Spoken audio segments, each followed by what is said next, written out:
नमस्कार, मैं हूं एंकर ज्योति और आप देख और सुन रहे हो लाउड स्पीकर 90 FM। और आज के हमारे साहित्य संगम सीरीज में मौजूद हैं कवित्री नीलम पांडे जी। मैम, सबसे पहले आपका बहुत बहुत स्वागत है हमारे स्टूडियो में। बहुत बहुत धन्यवाद और आपका भी अभिनंदन है। Thank you so much. Ma'am, आप कवित्री हैं तो मैं चाहूँगी कि आज का जो सीरीज है उसकी शुरुआत जो है आपके किसी कविता से हो जाए।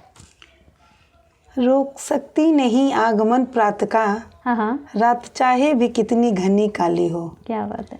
जब अंधेरा घना होने लगे ये समझ लो कि उसकी उम्र हो चली। रोक सकती नहीं आगमन प्रातः का, रात चाहे भी कितनी घनी काली हो। रात चाहे भी कितनी घनी काली हो। ऐसे ही अगर प्रतिभाएं हैं तो कहीं ना कहीं निकलेंगी ही। मैम, अगर आप अपनी कोई रचना हमें तरन्नुम में सुना दें तो बहुत अच्छा होगा। ज़रूर। मेरी एक रचना है, नाम क्या दूँ, उसकी कुछ पंक्तियाँ मैं आपके साथ साझा करती हूँ। ज़रूर। धीरे धीरे मन के द्वार तक आ गया कोई, धीरे धीरे मन के द्वार तक आ गया कोई, मन के बंद द्वार को थपथपा गया कोई, धीरे धीरे मन के द्वार तक आ गया कोई। उस सुगंधित पवन को नाम क्या दूँ, मीठी मीठी उस चुभन को नाम क्या दूँ, मीठी मीठी उस चुभन को नाम क्या दूँ। बर्फ से शीतल तपन को नाम क्या दूँ, पलकों में पल रहे सपन को नाम क्या दूँ, पलकों में पल रहे सपन को नाम क्या दूँ। नेह सोम नैन से मुझे पिला गया कोई, नेह सोम नैन से मुझे पिला गया कोई, धीरे धीरे मन के द्वार। ये एक बंद मैंने आपको सुनाया। मैम, मुझे ये और मुझे बहुत लंबी है कविता। हाँ। इसलिए आपको बस एक ही बंद सुना। लेकिन मैम, मुझे ये सब सुन के ऐसा लग रहा है ये यूथ को, आज का जो यूथ है उसको डेडिकेट था। उसके जो नया क्या बोल सकते हैं, नया नया प्यार होता है, नए सपने होते हैं। तो मैम, आपने कब लिखा था इसे? मैंने इसे जब मैं ग्रेजुएशन में थी तभी मैंने लिखा था। और उस समय मैं भी युवा ही थी और नया नया प्यार था, नई नई उलझने थी। हाँ, अच्छा, तो मैम, हमने ये तो जान लिया कि आप कवित्री हैं, लेकिन मैम और भी आपकी बहुत सारी पहचान है। हम चाहते हैं कि आप हमारे व्यूवर लिसनर्स को अपने बारे में कुछ बताएं। ज़रूर। मैं साहित्य के क्षेत्र से जुड़ी हूँ। कविता, कहानी, गज़ल, लघु कथाएँ, ये सब मैं लेखन कार्य करती रही हूँ। और ये लेखन कार्य मैं बहुत छोटी उम्र से कर रही हूँ। मैं जब 10वीं कक्षा में पढ़ती थी तब से मैं लिख रही हूँ। तब तो बचपने में लिखना शुरू किया था, लेकिन उसके बाद वो मेरी अभिरुचि बन गई। और मैं पेंटिंग्स भी करती हूँ, शिक्षिका हूँ, हिंदी की शिक्षिका हूँ, हिंदी साहित्य से जुड़ी हूँ। और इस समय गोरखपुर के ही HP डिफेंस एकेडमी के नंदानगर ब्रांच में एज अ वाइस प्रिंसिपल कार्यरत हूँ। क्या बात है मैम, कितना सब कुछ कर रही हैं। मैम, आपने कहा कि आप क्लास 10 से जो है पोइट्रीज लिख रही हैं, तो उस समय आपने जब पहली बार लिखा था कोई कविता तो क्या सोचा था आपने? बस ऐसे ही गुनगुनाते हुए लाइनें याद आ गई और उसको लिख लिया मैंने। मैंने जो पहली लाइन लिखी थी और घर में सबने सुना था उसको, वो था, ऐ चांद सुन मेरी दास्तान, ऐ चांद सुन मेरी दास्तान, सबको राहें दिखाता है और खुद मंजिल खो बैठा है। Very nice. तो मैम, आप इसके साथ साथ आप बता रही हैं आप टीचर भी हैं, तो आप टीचर कब बने आप?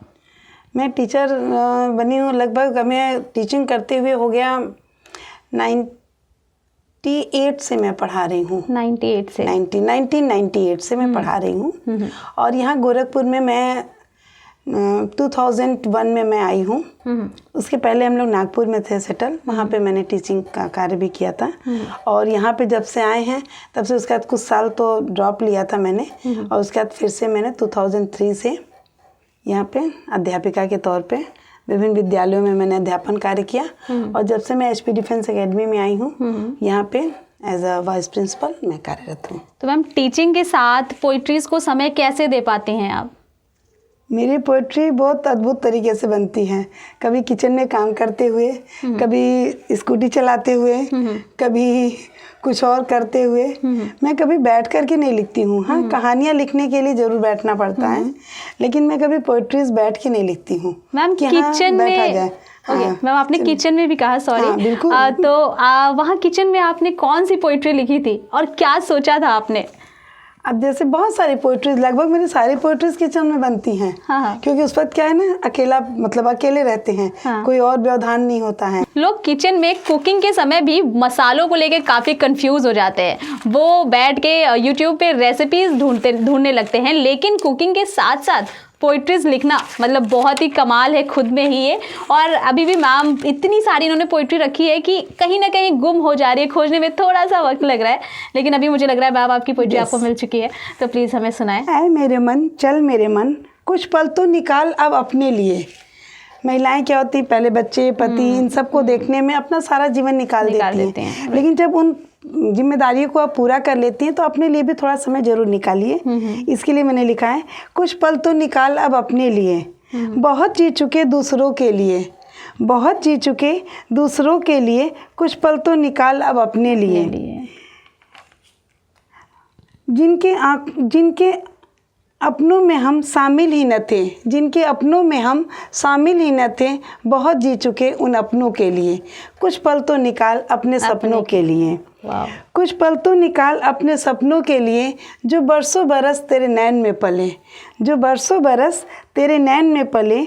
जिम्मेदारी की धारा में जो बह चले, जिम्मेदारी की धारा में जो बह चले, तुम किनारे पे फिर से लाओ उसे, तुम किनारे पे फिर से लाओ उसे, अपनी पलकों पे फिर से सजाओ उसे।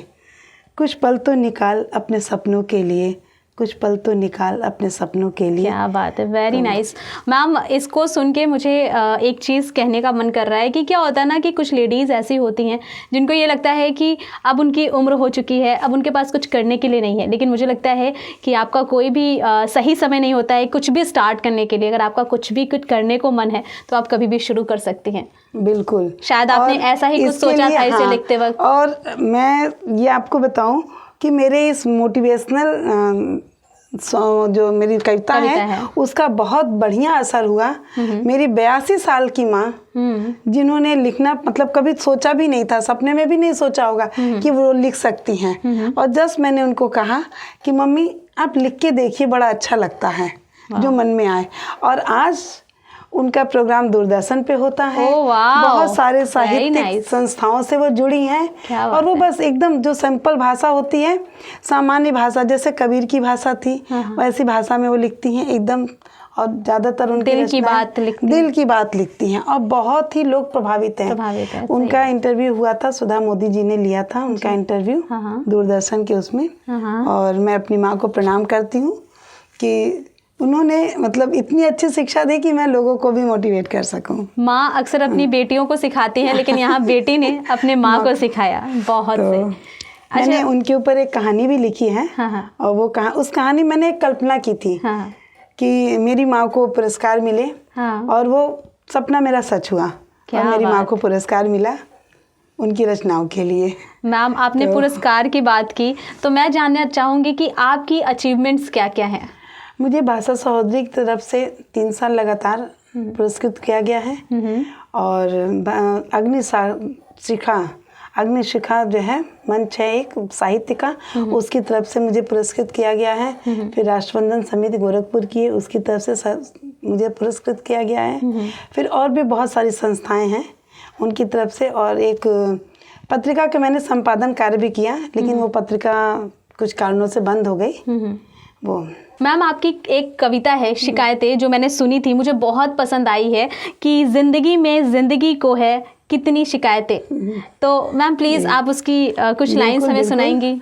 और ये मैंने इसीलिए लिखी थी कि सब लोग सिर्फ शिकायतें करते हैं, हर एक को शिकायत होती है किसी न किसी से जी। तो उसी पे मैंने लिखी थी, ज़िंदगी में ज़िंदगी को कितनी है शिकायतें, छोटी सी है ज़िंदगी ढेर सी शिकायतें। हमको आपसे, आपको हमसे है, हर किसी को यहाँ ढेर सी शिकायतें। 4 पल जो मेल और मिलाप में गुजर गए, 4 पल के बाद 8 पल की हैं शिकायतें। क्या बात। जिंदगी को कितनी है शिकायतें, सत्य और धर्म का बस ढोंग है समाज में। यहाँ पे मैंने समाज को भी ले लिया है और एक व्यंग भी है इसमें जी। सत्य और धर्म का बस ढोंग है समाज में, इंसान से इंसानियत को आज है शिकायतें। इंसान तो है लेकिन इंसानियत मर चुकी है कहीं। सही बात। प्यार की मिठास भी थोड़ी सी खटास भी। शिकायतें कभी बड़ी मनुहार वाली भी होती हैं और खट्टी मीठी भी होती हैं, वही सोच के मैंने लिखा है। प्यार की मिठास भी थोड़ी सी खटास भी, तीखी तीखी है कभी कभी नमकीन है शिकायतें।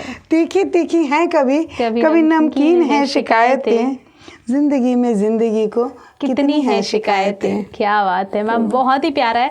और मैम एक और आपकी कविता है कि दुल्हन, आपने ही लिखा है, बहुत ही प्यारा है वो, कि होठ अगर चुप रहे तो आँख बोलेंगी। तो मैम प्लीज़ उसकी कुछ लाइन्स हमें सुना दीजिए। देखिए, पहले दुल्हन का एक स्वरूप होता था कि दुल्हन मुख से कुछ नहीं बोलती थी, लेकिन उसकी चंचल नजरें, चंचल चितवन कुछ न कुछ कह जाती थी और घूंघट की ओट से वो बहुत सारी बातें कह लेती थी। तो उसी सुंदरता को, दुल्हन की उसी सुंदरता को मैंने शब्दों में पिरोने की कोशिश की थी। काफ़ी साल पहले की ये रचना है और मैं आपके साथ ज़रूर इसको साझा करूँगी। होठ गर चुप रहे तो आँख बोलेगी, धड़कनों के साथ साथ सांस बोलेगी। होठ गर चुप रहे तो आँख बोलेगी, धड़कनों के साथ साथ सांस बोलेगी। पलकों में जो भी बंद राज है, खुली जो पलक हर राज खोलेगी। पलकों का चिलमन भले गिरा लीजिए, चिलमन मतलब पर्दा होता है। पलकों का चिलमन भले गिरा लीजिए, गालों की ये लाली बार बार बोलेगी। गालों की ये लाली बार बार बोलेगी। पायल कंगना भी चुप ना रहेंगे, गालों की लाली संग बाली बोलेगी।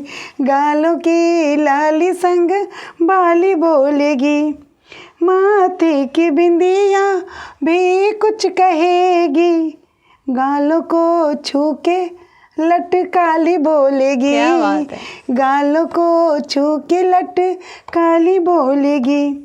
गोरी गोरी गोरी भी चुप ना रहेगी, कजरे की ओट से, ओट मतलब होता आड़, कजरे की ओट से मतवाली बोलेगी।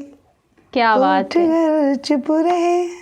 बहुत ही प्यारी ऑब्जर्वेशन। मतलब हम जब भी एक दुल्हन को देखते हैं, उसकी चंचल आंखें देखते हैं, हमें समझ नहीं आता कि उसके मन में क्या कश्मकश चल रही होंगी, लेकिन उसको इतने अच्छी तरीके से समझना और उसे अपनी कॉपी पे उतारना बहुत ही प्यारा था ये मैम। इसी कड़ी में मैं आगे बढ़ूंगी और आपकी एक गज़ल है कि उंगलियां सब पर ना उठाया करो, वो बहुत ही प्यारा है मैम। प्लीज़ आप हमें उसे सुनाएं। देखिए, दूसरों पे उंगली उठाना, दूसरों में ऐप ढूंढना तो सभी को आता है जी, लेकिन कोई अपने में नहीं झांक के देखता है। बस इसी सच्चाई को उजागर करते हुए मैंने ये अपनी रचना लिखी है। उंगलियां यूं न सब पर उठाया करो, उंगलियां यूं न सब पर उठाया करो, कभी खुद को भी तो आजमाया करो। उंगलियां यूं न सब पर उठाया करो, बड़ा आसान है औरों में ऐब देखना, बड़ा आसान है औरों में ऐब देखना, कभी खुद को भी दर्पण दिखाया करो, कभी खुद को भी दर्पण दिखाया करो। ओढ़ लेते हो, इस समय बनावट का ज़माना है, लोग मिलते भी हैं तो स्माइल देते हैं, लेकिन वो भी अंदर से मित्रता का कोई भाव नहीं होता है। बात है। ओढ़ लेते हो चेहरे पे नकली हंसी, ओढ़ लेते हो चेहरे पे नकली हंसी, कभी दिल से भी मुस्कुराया करो, कभी दिल से भी मुस्कुराया करो।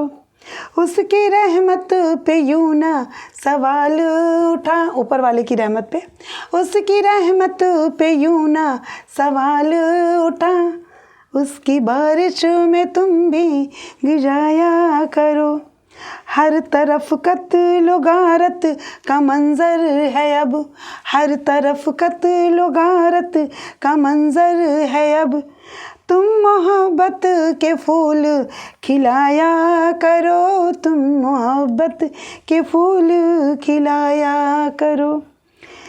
अंधेरी हो ना नीलम राह कोई, अंधेरी हो ना नीलम राह कोई, बन के दीपक तुम जगमगाया करो, बन के दीपक तुम जगमगाया करो। Thank you so much ma'am, बहुत ही प्यारा गज़ल था ये, थैंक यू सो मच।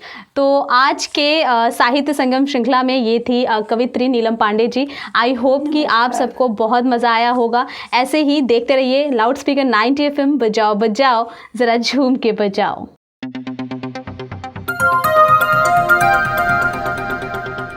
बजाओ जरा झूम के बजाओ, बजाओ बजाओ जरा झूम के बजाओ।